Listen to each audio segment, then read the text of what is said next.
আসসালামু আলাইকুম। Take education বিটিতে আপনাকে স্বাগতম। যে যেখান থেকে আমার এই ভিডিওটি দেখছেন সবাইকে জানাই আন্তরিক শুভেচ্ছা ও অভিনন্দন। এ পর্যায়ে আমরা আজকে জানতে চলেছি যে ইনসার্ট মেনুর ইলিস্ট্রেশন যে একটি রিবন রয়েছে এই রিবন সম্পর্কে। ঠিক আছে, তাহলে আমরা শুরু করি।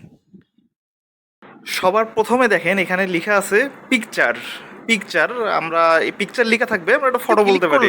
আমরা যে আমাদের কম্পিউটারের মধ্যে যেখানে বিভিন্ন ধরনের আমরা যদি ফটো রেখে থাকি, তাহলে আমরা সেই ফটোগুলো এখান থেকে খুব সহজেই এখানে নিয়ে আসতে পারবো। আচ্ছা, ঠিক আছে। দেখেন আমি ডেস্কটপে একটি ফটো রেখেছি। আমি ওই ফটোটি এখানে কিভাবে নিয়ে আসছি, জাস্ট এখানে ক্লিক করে, ফটোতে ক্লিক করে ইনসার্ট মেনুতে ক্লিক করলেই এই ফটোটি চলে আসবে। মানে আপনি যেখানেই ফটো রাখুন না কেন, আপনি এইভাবে এখান থেকে ফটোস নিয়ে আসতে পারবেন। আচ্ছা, এরপর দেখেন আছে হচ্ছে ক্লিপ আর্ট। এইটা হচ্ছে কম্পিউটার ফিক্সড করা কিছু কিছু আর্ট রয়েছে, যেগুলো আপনি এখান থেকে নিয়ে আসতে পারবেন।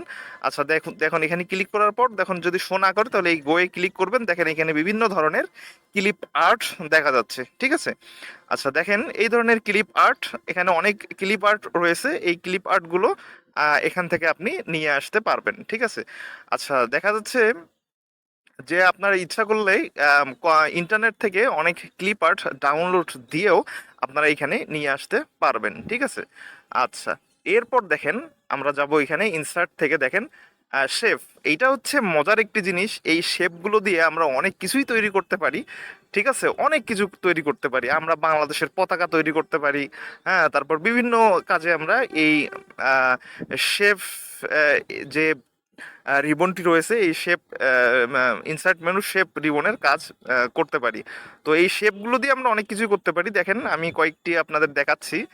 ঠিক আছে।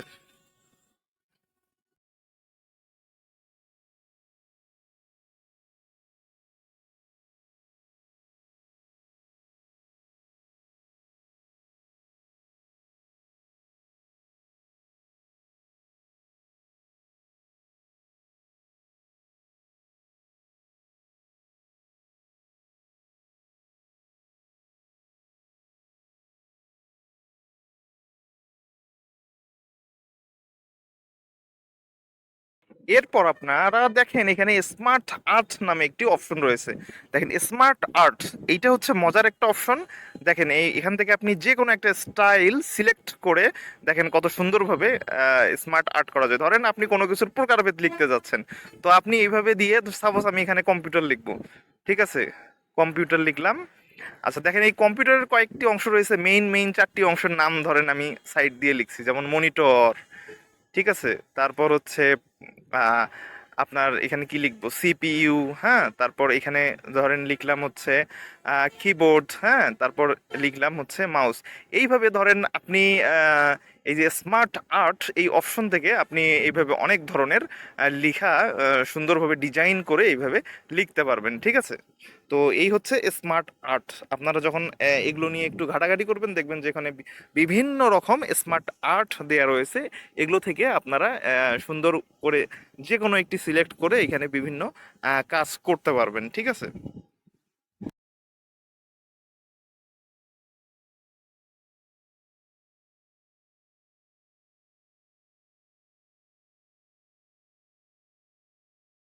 এরপর আমরা এখানে দেখব চার্ট। চার্ট নামে একটি অপশন রয়েছে। এই চার্ট অংশটুকু এটি হচ্ছে কিন্তু এক্সেলের সঙ্গে সম্পৃক্ত। ঠিক আছে, এই চার্ট অংশটুকু কিন্তু এক্সেলের সঙ্গে সম্পৃক্ত। আচ্ছা, আমি একটা সিলেক্ট করে এখানে লিখে আপনাদেরকে দেখাচ্ছি। দেখেন অটোমেটিক কিন্তু এক্সেল শিট চলে আসবে। দেখেন, এই দেখেন এক্সেল শিট চলে আসছে। তো এটা আহ, এটা একটা গ্রাফের মতো আর কি। হ্যাঁ, এটা হচ্ছে একটা গ্রাফের মতো। আপনি এখান থেকে পরিবর্তন করে দিতে পারেন। এই নামগুলো পরিবর্তন করে দিয়ে যে বিভিন্ন ধরেন আম, একটা প্রাইজ সিরিমনিতে ধরেন কেউ ফার্স্ট সেকেন্ড থার্ড হয়েছে। হ্যাঁ, তারপর এরা নির্দিষ্ট মার্কস পেয়ে, কে কত মার্কস পেয়ে ফার্স্ট সেকেন্ড থার্ড হলো, এগুলো আমরা চার্ট আকারে খুব সুন্দরভাবে এখানে দেখাই দিতে পারি এইভাবে চেঞ্জ করে। তো তো দেখেন আমি এখানকার ডেটগুলো চেঞ্জ করে দিই, জাস্ট একটা শেপ দেখাচ্ছি আপনারা। আমি ডেটের জায়গায় আপনি তাদের আমি এখানে ডেট দিচ্ছি, আপনারা ডেটের জায়গায় ফার্স্ট সেকেন্ড থার্ড লিখতে পারেন। হ্যাঁ, এবং স্কোর লিখতে পারেন, যে নাম্বারগুলো রয়েছে এগুলোতে আপনারা স্কোর, ফার্স্ট কত স্কোর পেয়েছে, সেকেন্ড যে সে কত স্কোর পেয়েছে। দেখেন এখানে স্কোর পরিবর্তন করার সঙ্গে সঙ্গে চার্টটিও পরিবর্তন হয়ে যাচ্ছে, ঠিক আছে।